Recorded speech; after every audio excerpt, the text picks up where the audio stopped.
त्या वर्षी असं झालं की राहायला घर नव्हतं आणि मला आत्ता पण आठवतं आईच्या शाळेमध्ये आम्ही 2 दिवस राहिलो होतो. तर मी पैसे रोज बघत होतो आणि हे असं सगळं 2-3 वर्ष झालं. 7वी 8वी आणि 9वी मी शाळेत नाही गेलो, फक्त एक्झामला गेलो आणि मी कसा पास झालो मला नाही माहिती. माझे एक सर होते सायन्स फिजिक्स शिकवायचे. ते म्हणले की बाबांना सांगितले की याचं काही होऊ शकत नाही. तर फर्स्ट इयर पण तसंच झाला आणि फर्स्ट इयरलाच 8 मधले 6 विषय बॅकलॉग पडले आणि मी वायडी झालो. आता वायडी झाल्यानंतर मी घरी आता गावी जाऊन राहायचं तर अजून प्रॉब्लेम. असं झालं की पहिले तर 2-3 महिने असेच गेले गेम खेळणं हे ते कम्प्युटरवरती पार्टनरच्या लॅपटॉप वगैरे घेऊन. मी ते पॅम्पलेट घेतलं, मी क्लासमध्ये गेलो, मी पॅम्पलेट्स वाटले. म्हणजे मार्केटिंगचं माझं पहिलं लेसन तिथं होतं. ॲक्च्युली फायनान्शियली बघायला गेलं तर आपण तेव्हा शून्य झालो होतो, पण आपल्याकडे 2 स्किल खूप चांगल्या आल्या होत्या तोपर्यंत. ते आम्ही 1 वर्षामध्ये 1 कोटीचा टर्नओव्हर कंप्लीट केला नोव्हेंबर टू नोव्हेंबरमध्ये.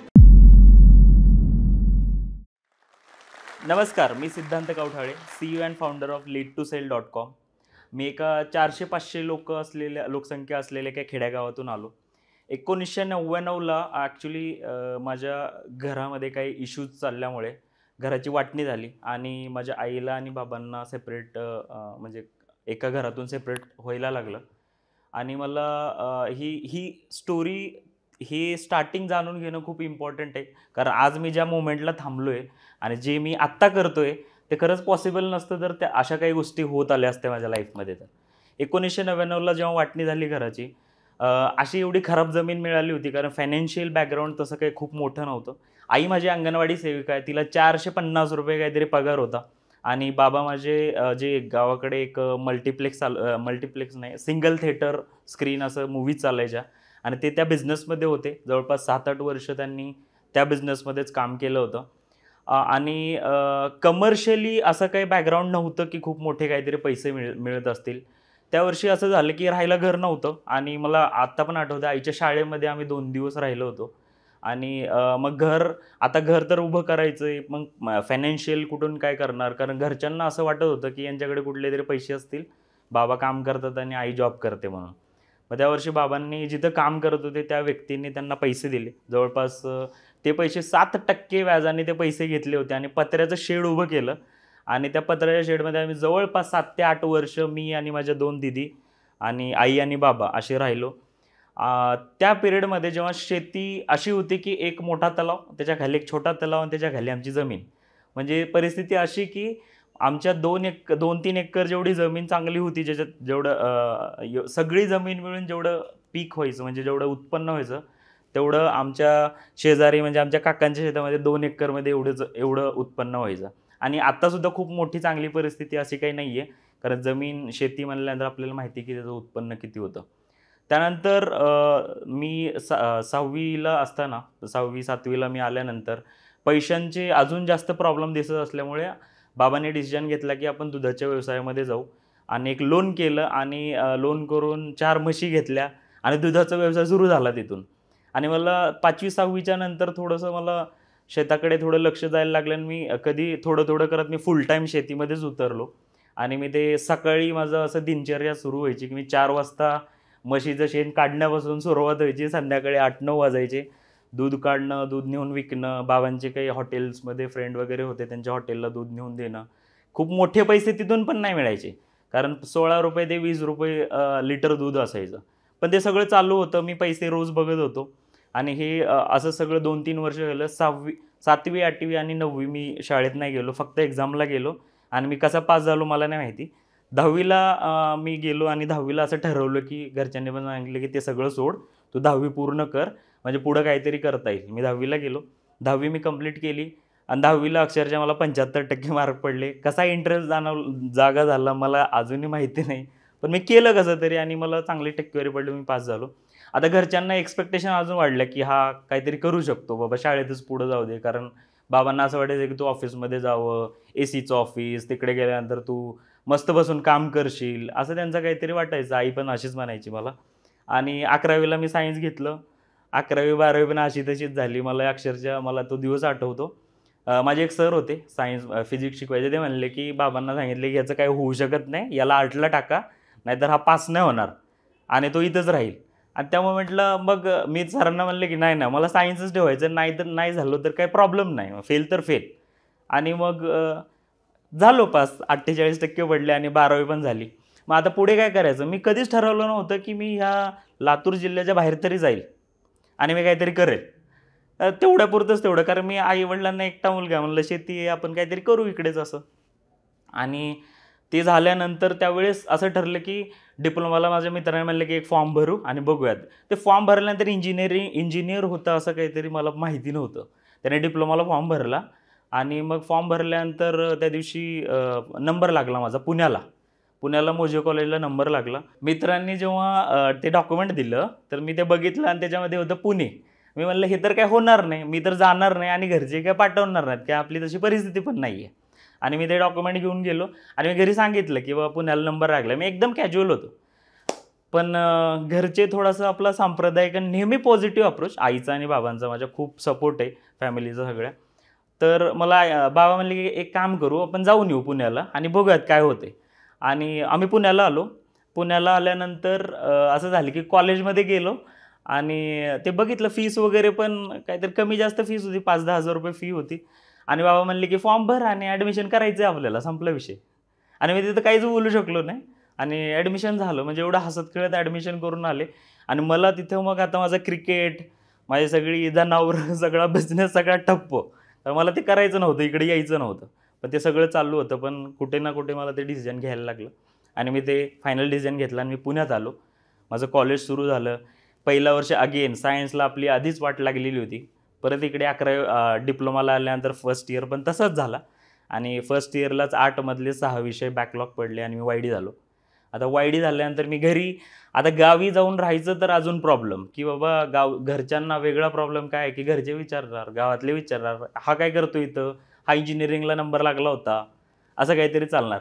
या प्रेशरमध्ये असं झालं की मी बाबा म्हणले की एक काम करतो, तिकडेच जा, तुला काय पैसे लागतील ट्युशन वगैरे लाव, तू पास वगैरे होशील ना होशील, किती वर्ष लागायचे तेवढे लागू दे, पण तू तिकडेच राहा, असं त्यांनी सांगितलं. आणि मी पुण्याला आलो. आणि मी पुण्याला आल्यानंतर एक असं झालं की पहिले तर 2-3 महिने असेच गेले, गेम खेळणं हे ते कम्प्युटरवरती पार्टनरच्या लॅपटॉप वगैरे घेऊन. आणि मग माझा एक मित्र आहे सुमित म्हणून, जो माझ्या फर्स्ट इयरपासून मित्र होता. त्याने मला सांगितलं की एक काम करू, एक सर आहे त्यांच्याकडे आपण क्लासला जाऊ. आणि तो मला आत्ता पण डे आठवतो की तो दिवस होता जो खरा मला एक नवीन शिफ्ट देणारा दिवस होता. शोभराज सर म्हणून होते, त्यांच्याकडे मी क्लासला गेलो आणि त्यांनी अर्धा तास शिकवलं असेल, पण त्यांनी जवळपास 30 मिनिटं तर त्यांनी वेगवेगळ्या स्टोरी सांगितल्या. त्याला आपण मोटिवेशनल इन्स्पिरेशन म्हणू शकतो. आणि मला त्यांनी एक पुस्तक दिलं त्या मोमेंटला, the magic of thinking big. आणि ते मी जसं पुस्तक वाचायला सुरुवात केलं, जसा मला इंटरेस्ट जागा होतो एखाद्या पर्सनचा आणि काहीतरी वेगळं काहीतरी जग दिसतं, मला ते पुस्तक वाचल्यानंतर कळलं की यार आपण पण काहीतरी करू शकतो. हा विचार मला तेव्हा थोडंसं लाईट मला दिसायला लागलं की आपण मोठ्या लेवलला काहीतरी काम करू शकतो. आणि ते वाचल्यानंतर मी शेअरिंग करायला लागलो. मग हे नवीनच सुरू झालं माझ्यासाठी. आता असं झालं की माझ्या सरांनी सकाळी सांगितलं की एक काम करूयात, आपण क्लास वाढवायचा आहे, तुम्ही पोरांना घेऊन या. आणि ती मोमेंट होती की आता मी कॉलेजला जाणार आणि वायडी असलेला पोरगा कॉलेजमध्ये गेला तर आपली मित्र कशी बघणार, हा कशाला आला इकडं, हा तर फेल आहे, असं काहीतरी डोक्यात त्यांच्या. मी पॅम्पलेट घेऊन गेलो आणि आम्ही थांबलो होतो असं मित्र. कोणाची हिंमत होईना की जाऊन आपल्याच क्लासमध्ये आपल्या पोरांना पॅम्पलेट वाटायचे. आणि ती मोमेंट मला आत्ता पण आठवते की मी ते पॅम्पलेट घेतले, थोडा वेळ थांबलो, कोणा मला वाटत नव्हतं की कोणी जाईल आमच्या मित्रांमधलं. मी ते पॅम्पलेट घेतलं, मी क्लासमध्ये गेलो, मी पॅम्पलेट्स वाटले. म्हणजे मार्केटिंगचं माझं पहिलं लेसन तिथं होतं. मी डेअरिंग केली, मी पॅम्पलेट वाटले. मी दुसऱ्या क्लासमध्ये गेलो, तिथं पण पॅम्पलेट वाटले. तिथून मी ते एक छोटं स्टेज असतं क्लासरूममध्ये, ब्रेक टाईम होता. मी तिथे थांबलो आणि मी म्हणलं ऐका, M1, M2, M3चा कोणाला जर क्लास लावायचा असेल, इथं बेस्ट क्लास आहे आणि हे लावावंच लागतं, नाही तर फेल होतं आणि निघत नाही फर्स्ट अटेम्प्टमध्ये.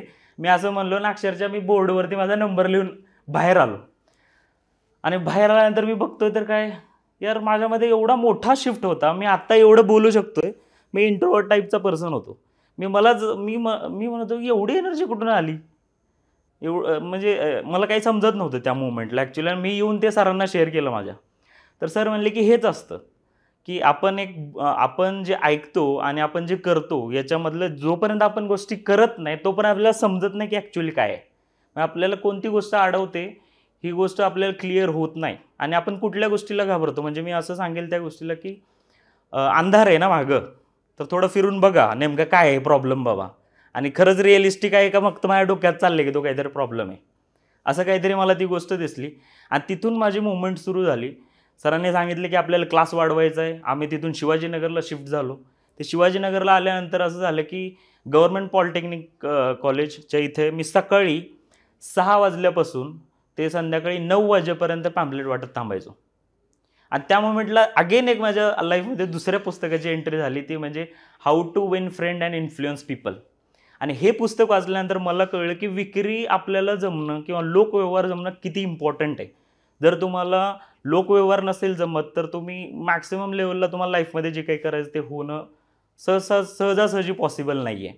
आणि त्या पुस्तकामधनं मला वाचनाची आवड तर निर्माण झालीच होती आणि ती गोष्ट घरच्यांना भरपूर आवडायची की बा ह्याला असलं काहीतरी वाचायला आवडते. सांप्रदायिक घर होतं, भरपूर सगळ्या गोष्टी चालायच्या, पण माझं लक्ष नव्हतं त्याकडे. पण इथे अशी मुवमेंट झाली की हे पुस्तकाच्या वाचनांमधून आवड निर्माण झाल्यामुळे सरांनी मला त्यावेळेस एक गोष्ट बोलली होती माझ्या, की पुस्तकं वाचायची नसतात, पुस्तकं जगायची असतात आणि त्याच्यावरती काम करायचं असतं. आणि मी तेव्हा पुस्तक वाचायचं का मी काम जास्त करायचं. त्यावेळेचं माझं काम एकच होतं की जास्तीत जास्त ॲडमिशन करायचे. आणि मी ते सक्सेसफुली रन पण केलं. मी पहिल्याच सेमिस्टरला नवीन क्लाससाठी जवळपास 100च्या वर ॲडमिशन घेऊन आलो. आता तो क्लास वाढवायचा होता, त्यामुळे मला एक नवीन बिझनेसबद्दल काहीतरी शिकायचं असेल तर मग मला स्नेहल कांबळे मुंबईला त्यांचं ट्रेनिंग चालायचं, त्यांच्या आम्ही ट्रेनिंगला गेलो आणि ते ट्रेनिंग बघितलं आणि त्यांचाच बिझनेस पुण्यामध्ये सुरुवात केला. म्हणजे त्यांना ॲडमिशन वगैरे करून आणून देणार. आता माझे स्टुडंट शिफ्ट झाले होते, आता मी उद्योजकांना भेटत होतो आणि त्यांचे काय प्रॉब्लेम आहेत ते ऐकायचो, ग्राउंड लेवलला काय प्रॉब्लेम आहेत ते बघायचो आणि त्यांचा बिझनेस कसा वाढेल हे त्या ट्रेनिंगमध्ये शिकवलं जायचं आणि मी त्यांना ते कॉन्सेप्ट आणि त्या गोष्टी सांगून मी त्यांना ट्रेनिंगला घेऊन यायचो. जवळपास 3-4 वर्ष हे कंटिन्यू केलं. या 3 वर्षामध्ये सगळ्यात महत्त्वाची गोष्ट होती ती मी शिकली म्हणजे विक्री. आणि मी त्याला एवढं एक्सप्लोअर केलं की आणि माझ्यासाठी ते एवढं इम्पॉर्टंट काम होतं की रोजच्या 3 ते 4 मीटिंग करायच्याच. सकाळी मला आताही आठवते, पाऊस वगैरे असेल, सकाळी 7 वाजता निघायचं आणि रात्री 7, 8, 9, 10 वाजायचे यायला. शिरूरला जायचं इथून गाडीवर. नाशिकपर्यंत मी मीटिंगला गेलो गाडीवरती आणि सगळं काम चालू होतं. 3 वर्ष हे झाले. 3 वर्ष झाल्यानंतर काही बिझनेसेसमध्ये प्रॉब्लेम आले. सो मग हे सगळं सुरू असताना एज्युकेशन तर बाजूलाच राहिलं होतं. पण घरच्यांचं असं होतं की बाबा ते डिप्लोमाचं काय झालं? तुला नेमका पैसा काय मिळतोय? तू नेमकं काम काय करतोय? हे सगळं सुरू होतं. आणि त्या मोमेंटला असं झालं की आता हे तर कॉलेज तर ॲक्च्युली बाजूला झालं होतं, पण घरच्यांना मी सांगत होतो की हां ठीक आहे, हे झालेलं आहे आणि मी आत्ता काहीतरी काम करतोय, तिथून मला पैसे मिळतात आहे. आणि हे सुरू होतं. पण ॲक्च्युअलमध्ये मला पैसे कमर्शियली ह्याच्यावरती मी कधी लक्षच नव्हतं दिलं. कारण तोपर्यंत मी म्हणेल की तेवढी जबाबदारी नव्हती. पण मी ती जबाबदारी बघितलीही नव्हती की मला पैशांना असं काहीतरी ट्रीट करायला लागेल, माझ्या खिशात पैसे आले पाहिजे. आणि मग मी असं डिसिजन घेतला ज्यांच्यासोबत मी काम करत होतो. त्यांना मी सांगितले की सर मी आता काम करू शकत नाही आहे आणि मी ज्यांच्यासोबत पार्टनरशिपमध्ये काम करत होतो मी त्यांना सांगितले की मला एवढे पैसे पाहिजे किंवा एवढे पर्सेंटेज पाहिजे तरच मी काम करू शकतो. कारण आता गरजा वाढल्यात, आता मला पैसे लागणार आहेत हे मला क्लिअर झालं होतं. आणि पैसे इतके दिवस ठीक होतं सगळं. बट मी ते ज्या दिवशी क्लिअरली कम्युनिकेशन केलं तिथून काही डिसिजन भेटला नाही लवकर. बट असं झालं की हळूहळू मला तिथून पूर्णपणेच बाहेर पडावं लागलं आणि मी बाहेर पडलो. आणि आता मला हे होतं की आता मग काय करायचं नेमकं. आणि आपण म्हणतो ना की आपलं ही गोष्ट चालतो ना. मला एक गोष्ट तिथं शिकायला भेटली, आपलं आणि माझं काय असतं. माझ्याकडे एक 2 व्हीलर होती ज्याच्यावरती मी गेली 4-5 वर्ष झालं काम करत होतो. ॲक्च्युअली ती पण गेली आणि माझ्याकडे एकच गोष्ट रिमेनिंग राहिली होती, ती म्हणजे आत्ता पण माझ्या रूममध्ये छत्रपती शिवाजी महाराजांचा फोटो आजही तो माझ्यासोबत आहे आणि तो माझ्या रूममध्ये आहे. आणि मी म्हणेल की तेवढी एकच गोष्ट होती, बस झाली होती मला. ॲक्च्युली फायनान्शियली बघायला गेलं तर आपण तेव्हा शून्य झालो होतो. पण आपल्याकडे 2 स्किल खूप चांगल्या आल्या होत्या तोपर्यंत. ते म्हणजे त्यातली पहिली स्किल होती म्हणजे विक्रीची, सेल्स. आणि दुसरी होती की माझ्याकडे काही नेटवर्क होतं आणि ते नेटवर्क मॅनेजमेंट करायचं स्किल पण माझ्याकडे आलं होतं. आता मी ठरवलं की आपण काय करूयात, आपण बिझनेस करूयात. आणि मी तिथे एका बिझनेसचा डिसिजन घेतला, तो म्हणजे कपड्याचा व्यवसाय. तो कपड्याचा बिझनेस करायचं ठरवलं आणि त्यासाठी जे पैसे लागणार होते, मी ज्यांच्याकडनं पैसे घेणार होतो, बाबांनी त्यांना क्लिअरली सांगितलं की बाबा तुमचा जो काही व्यवहार असेल तो तुमचा असेल, याच्यामध्ये माझा काहीही संबंध नाही. जे काय होईल ते तुमचं तुम्ही बघून घ्यायचं. म्हणजे शेवटी जबाबदारी तुम्हाला, जे काही करायचं तुम्हालाच करायचं. पडलात तरी तुम्हीच आणि वरती आलात तरी तुम्हीच. ही गोष्ट समजली होती. पुढे तो तर झालाच, बिझनेस फेल झालाच, त्याची कारणं भरपूर होती. पुढे असं झालं की मी सेकंड बिझनेसमध्ये जायचं ठरवलं आणि तो होता कॅफेचा. आणि कॅफेचा बिझनेस मी म्हणतो 2019ला मी डिसिजन घेतला. त्याच्यासाठी पण अगेन ऑलरेडी आपण 5-6 लाख रुपये आणि परत अजून 5-6 लाख रुपये उभे केले. ते पण असेच केले आणि ते कॅफेचा बिझनेस सुरू केला.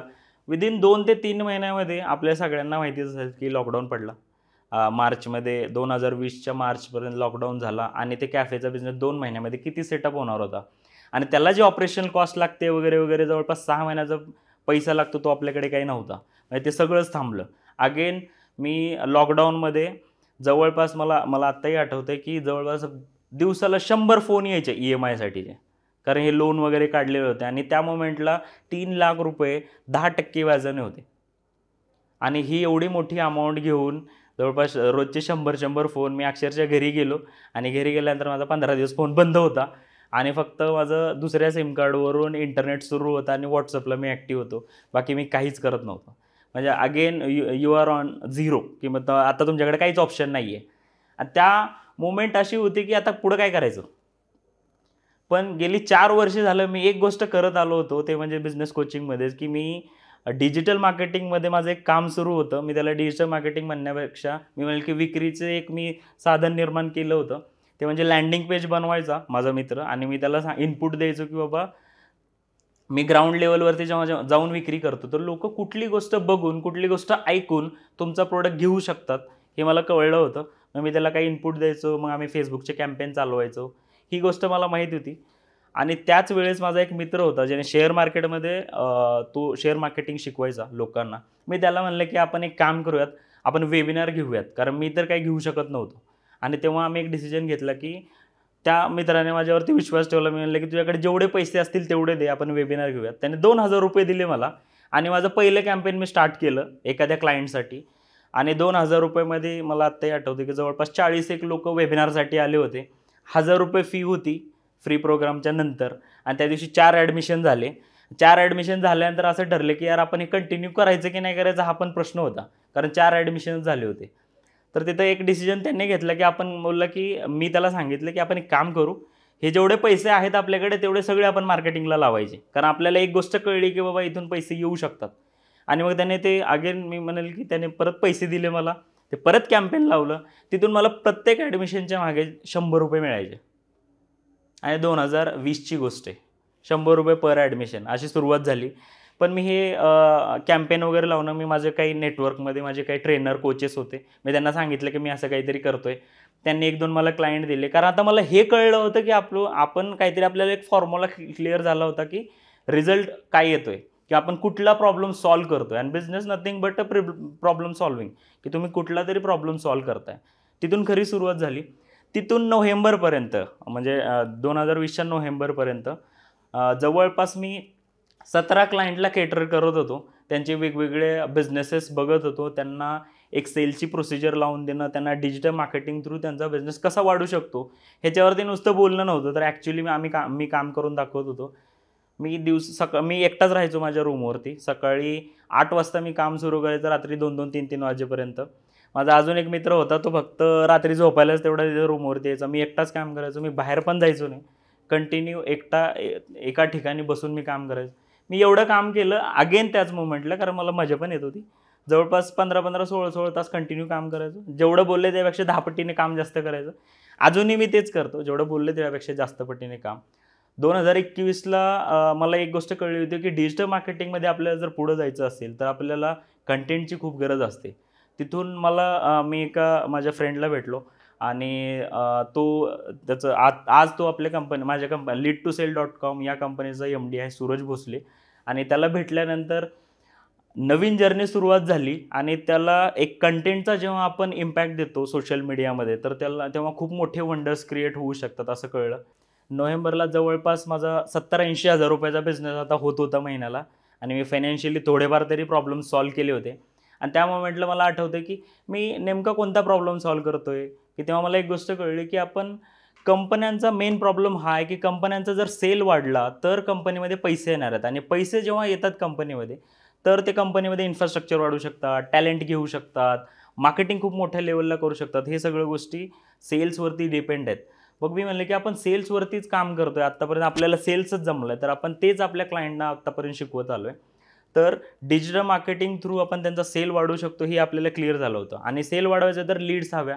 म्हणून मग मला क्लिअर झालं की आपण lead2sell.com ही कंपनी रजिस्टर करायचा निर्णय घेतला. रात्री 9 वाजले होते. मी 9 वाजता डोमेन परचेस केलं.